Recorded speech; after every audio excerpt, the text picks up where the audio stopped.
both of these papers noted an inconsistency in the rotation curves of observed dwarf galaxies and their analogs in dissipationless lambda CDM simulations. The other one of these inconsistencies is the too big to fail problem, first recognized in Boylan-Kolchin et al. 2011. And this was an incompatibility between the largest satellites observed for the Milky Way and those found in lambda CDM simulations. So dwarf galaxies of this size are also incredibly interesting because these are the faintest, this is around the range of the faintest observed isolated dwarf galaxies. So if you're looking for an isolated, dark matter dominated system to compare to, your simulations compare them to observation, this is the scale you want to be simulating. This is the scale you want to be looking at because you'll have a good observational analog. And then finally, the dwarf galaxies at this scale are thought to be at the threshold where reionization can have a dominant role or an influencing role in the galaxy formation of these dwarfs. And so they can be very sensitive to reionization, and they can be a strong tool for reionization. So I just want to go into the details of my simulations. Those were the motivations why I would want to simulate dwarfs of this size. And so I've simulated 12 isolated dwarfs with a virial mass of 10 to the 10 solar masses. And this was run with the Gizmo code and run in the meshless finite mass hydrodynamical implementation. This was run with the Fire feedback scheme to simulate all of the baryonic feedback and stellar formation, etc. And these were all selected from 35 megaparsec boxes, 35 megaparsecs on each side. And when I say isolated, I just want to note that there are no larger halos within 5 virial radii of these dwarfs. So these are off on their own. They're isolated. They're not going to be influenced by any larger halos. And I also wanted to note the smoothing lengths and particle masses for these simulations just to show that these are some of the highest resolution simulations of isolated dwarf galaxies at this time. And that these scales are, or this resolution is necessary not only to properly simulate the feedback, the Fire feedback, but at the same time to resolve the central parts of these dwarfs, which we're so interested in. So for the first set of results from the simulation, I wanted to focus on the mass assembly history, or the virial mass throughout time. In gray here, we have my simulations, and in the black dashed line, we have the mean assembly history for halos of 10 to the 10 solar masses pulled from the Millennium 2 simulations. This is the mean assembly history from all the halos in the Millennium 2 simulation, and this was presented in Fakori et al. 2010. And so I want to note that at z of 0, we have a very tight, narrow range of virial masses all focused around 10 to the 10 solar masses. But we have a healthy spread of assembly histories at early assembly times, roughly 3 gigayears into these simulations. And so we have a fair amount above and below what would be expected from the Millennium 2 simulations. And just to take a quick glance at the solar masses that the stellar masses that we're producing in these simulations, I just want to note that, once again, we have a narrow range of halo masses, but we have almost 2 orders of magnitude change in the amount of stellar mass produced in these halos.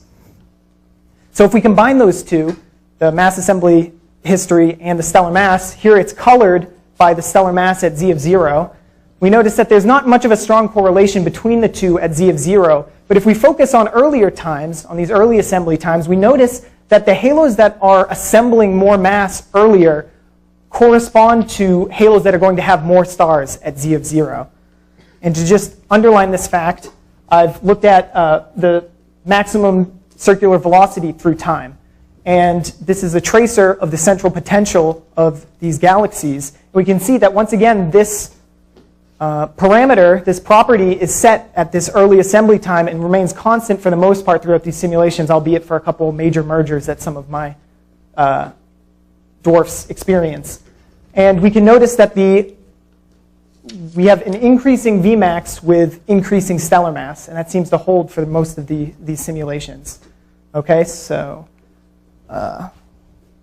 yeah, and so these are all interesting results, the global properties of my simulations, but it's only interesting if we can compare this to observation. Do these replicate what we observe?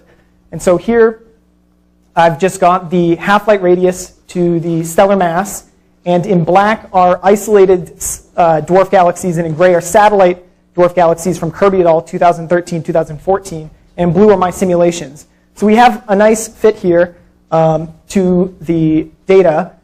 And also, if we look at the mass to light ratio, once again compared to stellar mass, we see that my halos, or my galaxies, are doing a realistic job at reproducing these observable trends. Namely, that we're seeing in fainter galaxies that these are more increasingly dark matter dominated. Finally, I just wanted to look at the actual star formation histories for my halos. And here we have a plot from Skillman et al. 2014, and we see a nice spread of star formation histories with early to late star formation. And if I compare those directly beside my simulated star formation histories, also just to note, these are normalized to 1 at z of 0. We see a very similar spread, so these are qualitatively similar between the two, which is encouraging. So now that I've compared to the global properties of observation, I'd really like to delve into the centers of these halos, namely the radial density profiles of these halos.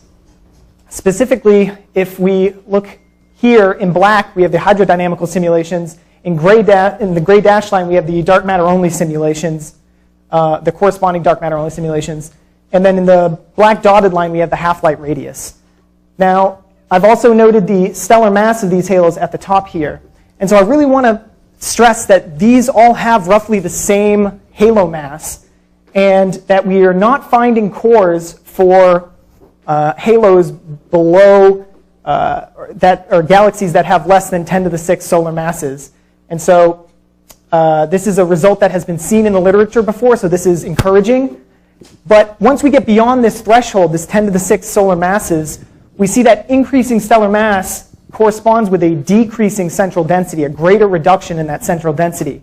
And so now if I were to put all of the halos that I've simulated into one plot, now I have the x-axis scaled as the half-light radius, by the half-light radius, and the ratio of the density in the hydro run to the density in the dark matter only run. So we would expect, and this is once again colored by the stellar mass at z of 0, we see that the bluer lines, which correspond to the lower star formers, have roughly a ratio of nearly 1. So there we see a core in both simulations, the dark matter only and the hydro. But as we increase m star, we're noticing a larger and larger reduction in the central density profile. And this reduction seems to be contained to go out to it seems to extend out to the half-light radius. This seems to be a marker for where we're going to see this deviation from the dark matter only profile. And so I'll just skip over these and focus on my conclusions. I've run 12 high-res simulations of isolated dwarf galaxies, all at a 10 to the 10 solar masses. There's good agreement between observation and for a number of observables. And the two main points I wanted to focus on is that there's a strong correlation between early dark matter mass assembly and the stellar mass at z of 0. And namely, the higher concentration, higher Vmax halos are building up more stellar mass and earlier. And also that the stellar mass is correlated well with the density reduction in the centers of these galaxies. And so that there's no modification below 10 to the 6 solar masses, which has been a result that has been seen already, but that once you're beyond that threshold, we begin to see more and more density reduction the more stellar mass there is in these galaxies. And then finally, future work, we want to run these dwarfs in warm dark matter and self-interacting dark matter to see if we can find any differences between what we see here, any observable differences, anything that would really stick out. And this would be including hydrodynamics, and this will be talked about after lunch with James Bullock and Victor Rubles. So that's my talk. Thank you.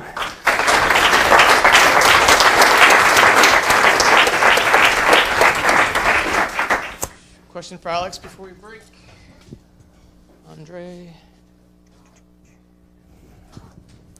Did I understand correctly that you're predicting a large scatter in the stellar mass-halo mass relation at 10 to the 10 solar masses?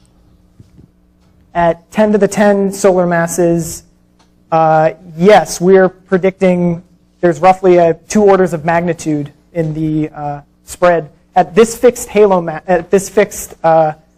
mass.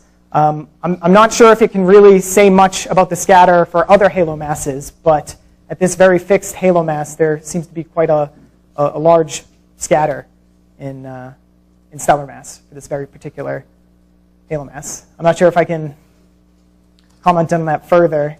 That's fine. Yeah, follow up?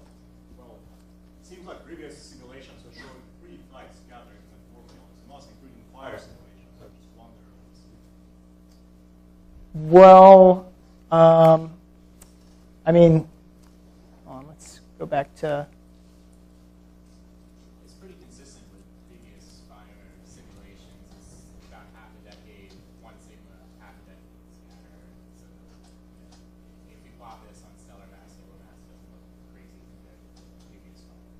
Right, you're just seeing a very steep fall off for as we're moving across virial mass. You're seeing a very steep fall off compared to stellar mass.